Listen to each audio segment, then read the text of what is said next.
Hello Libra, welcome to गुरु माँ Hindi tarot. और ये रीडिंग है 3 अप्रैल से लेके 9 अप्रैल तक की। तो चलिए देखते हैं आपके लिए क्या मैसेजेस है इस वीक में एंड आप क्या एक्सपेक्ट कर सकते हैं अपनी लव लाइफ में। Messages for Libra.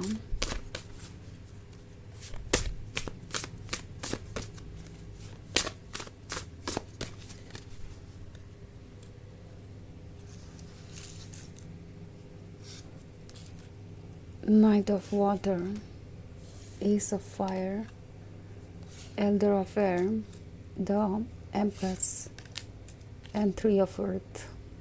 ओके, तो हमारे पास है एस ऑफ फायर।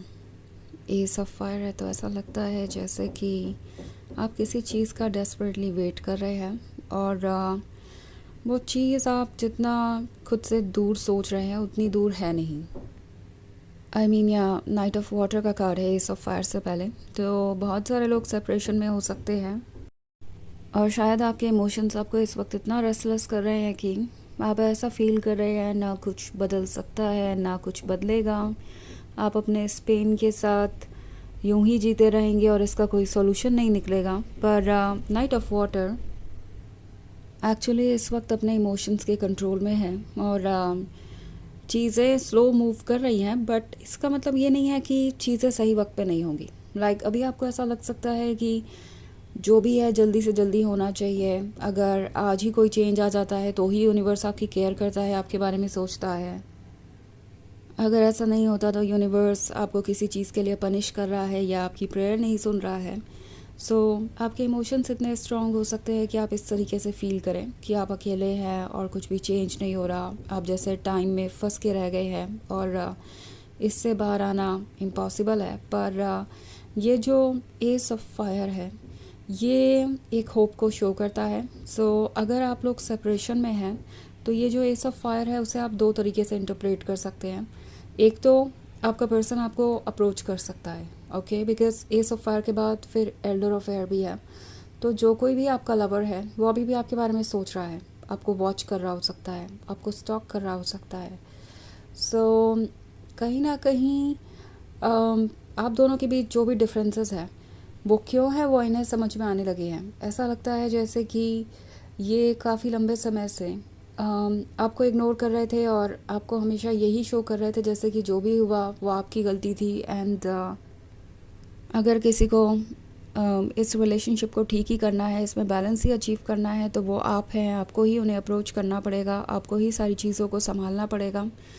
कोई ऐसा एक्ट कर रहा हो सकता है जैसे आप किसी बहुत बड़ी इशू को क्रिएट कर रहे हैं किसी छोटे से रीज़न की वजह से।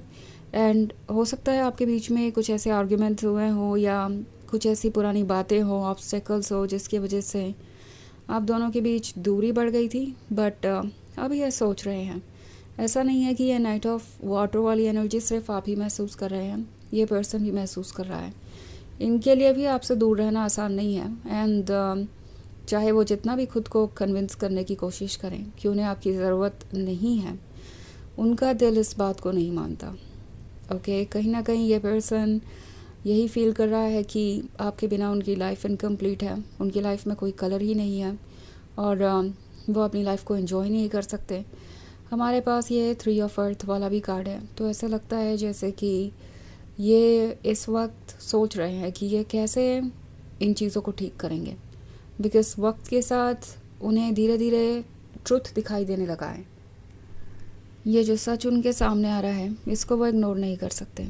उन्हें दिखाई दे रहा है कि जो भी आप दोनों के बीच इश्यूज़ थे उसके लिए सिर्फ आप ही ज़िम्मेदार नहीं थे। इनफैक्ट वो इश्यूज़ आपके वजह से क्रिएट भी नहीं हुए, इसके पीछे उनकी गलतियाँ थी। तो ऐसा लगता है कि ये जो 3 ऑफ अर्थ वाला कार्ड है ये उनके सोल की आवाज़ के बारे में है। ये जो फॉक्स आप देख रहे हैं यहाँ पे ये एक्चुअली सोल को ही दर्शाता है और दूसरी तरफ ये जो क्रो है इस कार्ड पे ऊपर वो भी स्पिरिचुअल हेल्प को दर्शाता है। तो उनकी सोल उनसे कह रही है कि वो अपने खुशियों को खुद से दूर कर रहे हैं।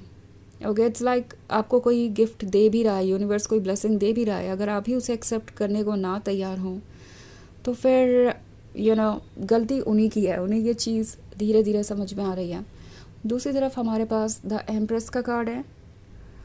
तो द एम्प्रेस ये शो कर रहा है कि वो आपके प्यार को मिस कर रहे हैं, उन्हें याद आ रहा है आपका लव, आपका अटेंशन, आपका उन्हें इतना इम्पोर्टेंट फील करवाना, आपका उन्हें इतना सपोर्ट करना। वो इन चीज़ों को भूल नहीं सकते और ना ही भूल पा रहे हैं। सो कहीं ना कहीं इन्हें याद आ रहा है आपका लव, और इनकी सोल इन्हें आईना दिखाने की कोशिश कर रही है, और एक तरीके से एक शिफ्ट शुरू हो गया है। ओके, और इसलिए ये सब फायर यहाँ शो हो रहा है। चीज़ें धीरे धीरे मूव कर रही हैं, और धीरे धीरे मूव कर रही हैं, इसका भी एक कारण है। वो कारण ये है कि सही समय पे सही चीज़ें हों। मे बी कभी कभी हमें लगता है कि सही समय तो अभी ही है, पर यूनिवर्स के इससे ज़्यादा बड़े प्लान होते हैं, और हमें थोड़ा पेशेंस रखना ही पड़ता है। सो इस वक्त यूनिवर्स आपसे कह रहा है कि चीज़ों को अनफोल्ड करने दीजिए, मतलब होने दीजिए, क्योंकि आपकी जो सोल है वो जानती है कि आपके लिए क्या अच्छा है क्या नहीं, और आप बस वॉच करते जाइए, अपना ध्यान रखिए और चीज़ों को अनफोल्ड होने दीजिए। ओके, हालांकि ये बहुत मुश्किल हो सकता है, पर आप ये कर सकते हैं। सो ये एक जनरल रीडिंग है, वैसे तो ये सबसे रेजोनेट नहीं होगी, एनर्जी रिवर्स हो सकती है अगर आप क्रॉस वॉचर हैं। इसके अलावा अगर आप पिछले वीक की रीडिंग या ईयरली रीडिंग देखना चाहें 2026 की, तो उसका भी लिंक आपको डिस्क्रिप्शन बॉक्स में मिल जाएगा हमेशा की तरह। तो चलिए आगे बढ़ते हैं और देखते हैं और क्या मैसेजेस हैं आपके लिए। Messages for Libra, Page of Fire, The World, Seven of Water, Ten of Fire, The Sun। तो हमारे पास है पेज ऑफ फायर। लगता है जैसे कि अभी तक ये पैशन, ये फायर कहीं गुम नहीं हुई। ऐसा लगता है जैसे ये पर्सन यही फील कर रहा था कि वो आपसे दूर होंगे तो आपको भूल भी जाएंगे, सब कुछ आसान हो जाएगा, पर अभी तक ऐसा हुआ नहीं है। इनफैक्ट द वर्ल्ड का कार्ड है, तो ये इनकी इच्छाओं को दर्शाता है। ये आप सोच रहे हैं उस वर्ल्ड के बारे में जो ये क्रिएट कर सकते थे। ये विश कर रहे हैं यूनिवर्स से कि कैसे भी करके फिर से चीज़ें वैसे ही हो जाए जैसे पहले थी। वैसे 7 ऑफ वाटर का कार्ड है, तो इन्हें लगता है कि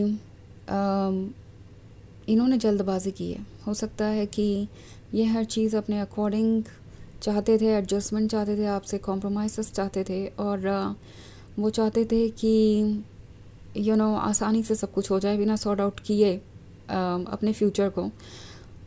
ऐसा लगता है जैसे आप में से बहुत सारे लोगों के लिए ये एक कमिटमेंट के बारे में हो सकता है। आई थिंक ये एक ऐसा पर्सन है जो बिना सोचे समझे इस रिलेशनशिप में आगे बढ़ गया, इन द सेंस कि इन्हें आपका साथ चाहिए था, आपका लव चाहिए था, उससे ज़्यादा उन्होंने कुछ सोचा नहीं, और अब वो ऐसा फील कर रहे हैं जैसे कि वो ट्रैप्ड है। एंड जब बात आई कमिटमेंट की, जब उन्होंने सीरियसली सोचने की कोशिश की कि आप दोनों का फ्यूचर क्या है, तो वो चैलेंजेस से डर कर पीछे हट गए। द सन का कार्ड है, तो द सन क्लियरली ये शो कर रहा है कि आप उनके लाइफ में लाइट और लव लेके आए थे, वो चीज़ें जो कब से उनके लाइफ में नहीं थी। क्योंकि ये जो 10 ऑफ फायर वाला कार्ड आप देख रहे हैं, ऐसा लगता है जैसा आप दोनों के बीच कोई एनर्जी ट्रांसफ़र हुआ है, इन द सेंस कि आपके आने से पहले ये पर्सन 10 ऑफ फायर की एनर्जी को कैरी कर रहा था। आई मीन इनके लाइफ में बहुत सारी ऐसी चीज़ें थी जो इन्हें अपसेट कर रही थी। ये एक बर्डन कैरी कर रहे थे, एक पेन कैरी कर रहे थे, कुछ भी सही नहीं था, सब कुछ इनके कंट्रोल से बाहर था, कोई खुशी नहीं थी। एंड देन आप उन्हें मिलते हैं, उनके लाइफ में द सन नज़र आता है, सब कुछ अच्छा लगने लगता है, बट देन ये पर्सन आपकी तरफ बहुत टॉक्सिक हो जाता है और आपके ऊपर ये 10 ऑफ फायर वाला बोझ डाल देता है। तो ऐसा लगता है जैसे कि कुछ ऐसा हुआ है जो कि नहीं होना चाहिए था इन द फर्स्ट प्लेस। आप एक टॉक्सिक रिलेशनशिप से गुजरे हैं और अभी इसमें बहुत कुछ लर्न करना है इन्हें, इसीलिए वक्त लग रहा है। चलिए देखते हैं आपके लिए ऑरेकल मैसेज क्या है।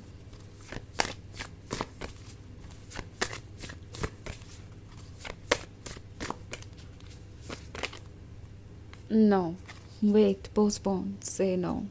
ओके, तो ऐसा लगता है जैसे अभी किसी चीज़ को वेलकम करने का टाइम भी नहीं है। ओके, जैसा कि मैंने कहा, अभी काम कंप्लीट नहीं हुआ है, इन्हें खुद पे वर्क करना है, सिचुएशन सॉल्व करनी है।